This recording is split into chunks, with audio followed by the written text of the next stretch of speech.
2-part commercial. Did y'all catch the 2-part commercial? Because I watched the 2-part commercial today.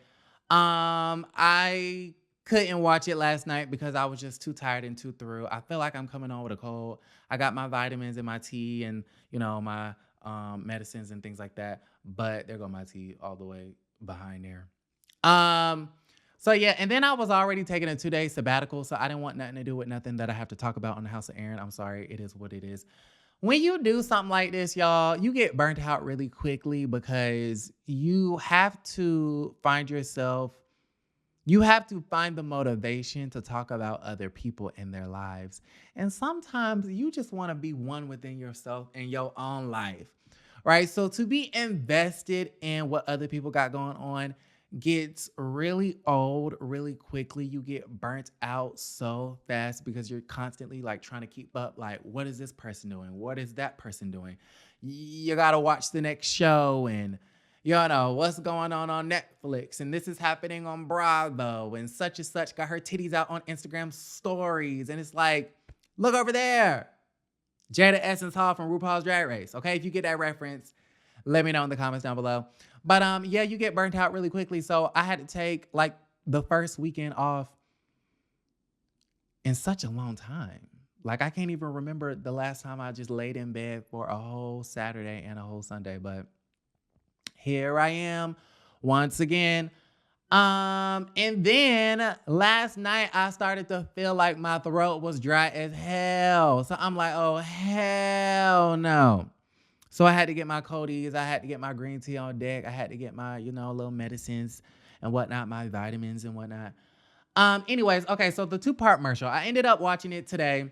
I have one question. Who greenlit this show? Who greenlit this show? That's all I want to know. Whose bright idea was to go to the executives and be like, we need to do a show about the Woodland Farms in Surrey County and Karen's whole family, and we need to greenlight it and put it on Bravo ASAP after this shit. I want to know whose idea that was because it's so particular. It's so specific. It's such like a niche sort of market audience for the show. And I'm just like, whose idea was this? Now, it wasn't a bad idea. It was not a bad idea. Now, this show is not entertainment-based. It's not drama-based like the Real Housewives of Potomac. You're not going to get the dramas and all of that great stuff. But what you're going to get is a really good, solid storyline and something that's very pertinent and imperative in the Black community because we talk a lot about generational wealth. And we talk a lot about generational wealth because I do believe in the Black community that there is a lack of generational wealth. And so this show does a great job at showcasing those conversations and those discussions because Karen is trying to figure out, well, really Karen's nieces, nephews, and cousins and daughter, they're trying to figure out how their land, their family farm is going to be passed down when Auntie Val is dead and gone. Not to be so morbid, but they're trying to figure out what the situation is going to be. So you have Karen, of course, Raven, who's the mini grand dame. You have Ray. They're entertaining on their own. I love, what's her name? Karen Huger. She is my favorite housewife of Potomac. So I'm going to watch anything that she's involved with. So shout out to her. Then you have Auntie Val, who they're trying to paint as like this big, bad wolf. But then she came onto the scene and she was really nice and, cool about the situation. But we gonna really get the real Val next week. Then we have Val's son, who's a really cute, handsome young man. I forgot his name. So if you know it, comment it down below. Fact check me.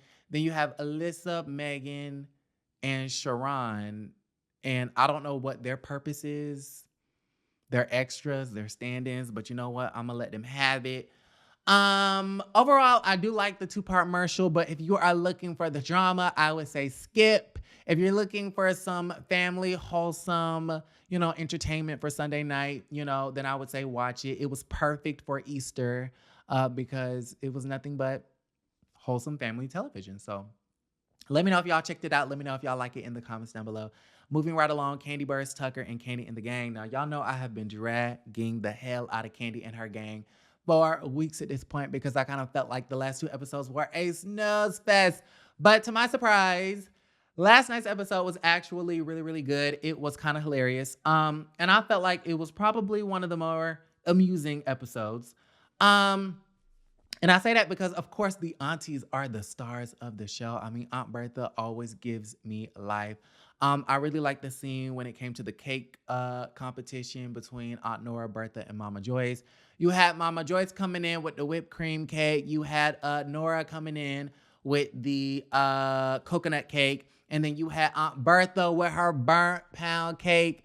Auntie Nora's words, not mine. Okay. I would never call Auntie Bertha or nothing that she making burnt.